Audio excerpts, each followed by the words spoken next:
Queridos irmãos e irmãs, saúdo então aqui os membros da pastoral familiar aqui conosco, pessoas dos seus coordenadores, dirigentes, aqui nossos confrades, ministros, irmãos e irmãs presentes. Assim como o profeta Eliseu, nós ouvimos aqui na primeira leitura, Jesus ensina a repartir. Atenção. Havendo partilha, o que vai acontecer? Ninguém vai passar fome, ninguém vai passar necessidade. E ainda sobra. O cristão, por vocação, deve ser solidário, solícito, compassivo, de coração. Tá? Todos nós que aqui estamos, já pensou? As nossas comunidades, que beleza, a gente vai com esse espírito, e aqui a gente se alimenta desse espírito, da compaixão, da solidariedade, da fraternidade, da justiça. Então, jamais egoístas, jamais interesseiros, mas praticantes da entreajuda. É assim que Deus nos ampara, nos socorre. Com a nossa generosidade. E não fazemos mais que a obrigação, porque Ele é generoso conosco. Olha esse sol, sobre justos e injustos. Os merecedores e não merecedores, os praticantes e não praticantes. Nosso Senhor não desampara ninguém. A Eucaristia, amados irmãos e irmãs, a nossa missa é o corpo de Jesus dado por todos. É ou não é? Nossa Eucaristia é corpo de Jesus dado por todos. Eucaristia é um modo próprio de viver de Jesus e de quem o segue, de quem se faz seu discípulo e discípula. Por isso aqui estamos, nos inspirando, nos alimentando. Aqui a celebração eucarística, mas lá embaixo, no campo de missão, vida eucarística. Vamos e descemos com esse espírito de partilhar, de ter olhos para os outros, de caminhar ao encontro. Mesmo com pandemia, com todos os cuidados, mas nem por isso vamos nos desprezar, nos ignorar. Pelo contrário, vamos nos compadecer, ter compaixão, como Jesus. A Eucaristia nos alimenta do espírito de partilha, de solidariedade, de compaixão. O verdadeiro pão que sacia e faz viver, ou seja, que dá vida, não se compra. Por quê? É dom de Deus, é presente dos céus. É o próprio Jesus. A multiplicação dos pães e dos peixes. Símbolos da Eucaristia. Nós temos em nossos paramentos, em nossas alfaias, toalhas, em nossos sacrários e objetos religiosos, cálices, o peixe, o pão, o trigo, a uva, símbolos do sacrifício de Jesus. A multiplicação dos pães e dos peixes nos lembra o dom da vida, essa vida que nos resgatada e exaltada em Cristo. Comprometidos, portanto, com a vida, comungantes, convivas do banquete da vida. Quantas pessoas ao nosso lado precisando de um abraço, de uma força, de atenção. E deixemos de lado, então, minha gente, o egoísmo, a arrogância, a prepotência.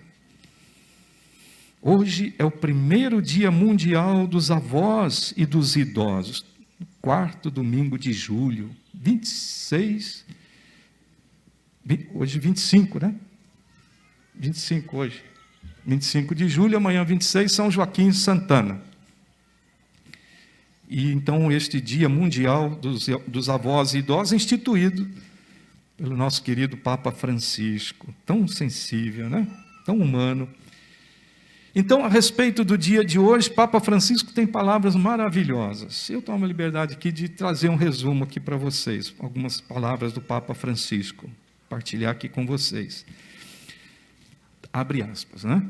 Toda a igreja está, falando então, evidentemente, aos idosos, aos avós, que hoje lembramos. Toda a igreja está solidária com vocês. Olha aí, vovô, vovó, idosos, sobretudo em casa, lá no seu quarto, no seu cantinho, e dias e dias e dias, anos até, quem sabe num leito doente, ou então que solitário, isolado mesmo. Toda a igreja está, olha o Papa Francisco falando para você, né? Toda a igreja está solidária com você, com vocês, preocupa-se com vocês, ama vocês e não quer deixar vocês abandonados. Nós somos igreja, escutemos bem isso, hein? Vamos voltar com esta palavra ecoando no coração. O Senhor, nosso Deus, conhece as vossas tribulações, Ele está junto de vós. O Senhor nunca deixa faltar e nunca deixa de enviar a sua palavra em nossa vida. Cada dia, continua o Papa, leia uma página da palavra, rezemos com os salmos, leiamos os profetas. A Sagrada Escritura nos ajuda a entender aquilo que o Senhor nos pede dia a dia. O Senhor está sempre junto de nós, sempre com novos convites, com novas palavras, com sua consolação. Jesus continua a dizer, hoje também para nós, e para você, vovô, vovó, para você idoso, também, para mim também você poderia dizer, mas eu já sou velho, já não posso mais nada, né? Já passou o meu tempo. Não, atenção, Jesus continua a dizer, ide, fazei discípulos meus de todos os povos, batizando-os em nome do Pai, do Filho e do Espírito Santo, ensinando-os a cumprir tudo quanto vos tenho mandado. Mateus 28. Estas palavras, também dirigidas a vós, vos ajudam a entender melhor que a vossa vocação, olha lá, você que pensava que não prestava mais para nada, vossa vocação é salvaguardar as raízes, transmitir a fé aos jovens e cuidar dos pequeninos.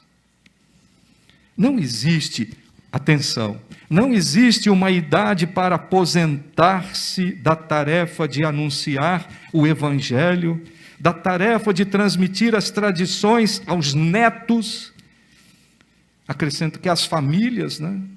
E que as famílias compreendam e apoiem isto.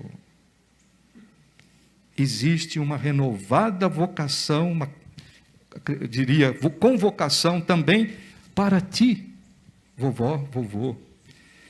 Aí você pode perguntar, mas como é possível? As minhas energias vão se exaurindo. Como ser diferente?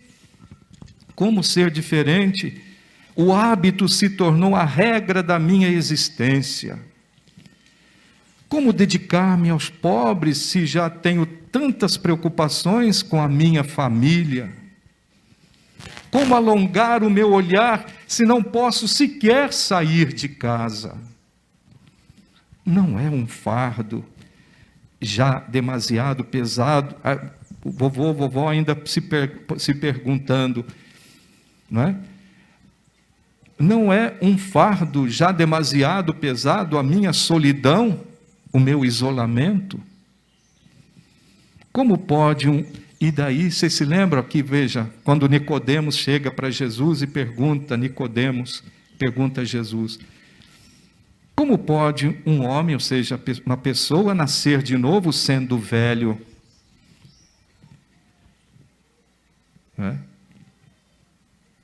Isso é possível, responde Jesus, abrindo o coração ao Espírito Santo. Somos de cabeça dura. Oxalá não seja inútil tanto sofrimento, e agora ainda mais com essa pandemia, mas tenhamos dado um salto para uma nova forma de viver e descubramos, continua o Papa Francisco, enfim, que precisamos e somos devedores uns dos outros para que a humanidade renasça. Ninguém se salva sozinho. Todos devemos ser parte ativa da reabilitação e apoio das sociedades feridas. Continua o Papa, entre os pilares que deverão sustentar esta nova construção, há 3 que os idosos podem ajudar a colocar. Vamos ouvir? Os sonhos, a memória e a oração. Uma vez o profeta Joel pronunciou esta promessa: os vossos anciãos terão sonhos. Aqui os conselhos, você é um sonhador, vovô e vovó costumam aconselhar. Entra por um ouvido, sai por outro, né, gente? Infelizmente. Né? Os vossos anciãos terão sonhos, e os jovens terão visões. Essas visões, empreendimentos, realizações, querem ser práticos, dinâmicos. O futuro do mundo está, então, nesta aliança entre os jovens e os idosos, diz o Papa. A vida familiar. Tem que ter paciência, compreensão. Isso vale para o jovem e vale também para o idoso. Não é só o jovem em relação ao idoso, vice-versa também. O idoso, com toda a sua experiência e luta, tem que também saber escutar. Espera aí, pelo amor de Deus, senão não dá certo. Quem, senão os jovens, pode agarrar os sonhos dos idosos e levá-los por adiante? E juntos construímos o futuro, com a sua experiência, com a experiência dos idosos, né? Com a sua experiência, os idosos podem ajudar, como sair da provação atual, por exemplo. Na vida, eles tiveram tantas provações e sempre conseguiram triunfar delas, como se diz, deu a volta por cima. Quantas vezes? Recordar, ou seja, puxar pela memória, é uma missão verdadeira e própria de cada idoso. Esta memória pode ajudar a construir um mundo mais humano, com certeza, e mais acolhedor. Sem a memória, não se pode construir. Os alicerces da vida estão na memória, na experiência, né? Na memória. Por fim, a oração, para terminar também. O Papa Emérito Bento XVI disse um dia, atenção, vovô, vovó, a oração dos idosos pode proteger o mundo, ajudando talvez de modo mais incisivo do que a fadiga de tantos. Então você que reza, e geralmente o idoso reza mais, reza bastante, né? Fica em casa. Hã? Nem tanto? Ó, Pedrinho, foi Pedrinho aqui, dizendo que não. Pedrinho. E o Papa Francisco coloca na exortação apostólica Evangelii Gaudium, olha só, Papa Francisco, a oração do idoso é um recurso preciosíssimo, um pulmão de que não se podem privar a igreja, a família, o mundo. Verdade. É possível e até um privilégio, eu diria, para o idoso, aquele que já está, né, fica em casa, mesmo na solidão do próprio quarto, interceder pelos sofredores e tornar-se assim um irmão ou uma irmã universal. Todos somos importantes e precisamos uns dos outros. Sigamos então confiantes na promessa de Jesus. Eu estou contigo todos os dias. Mateus 28.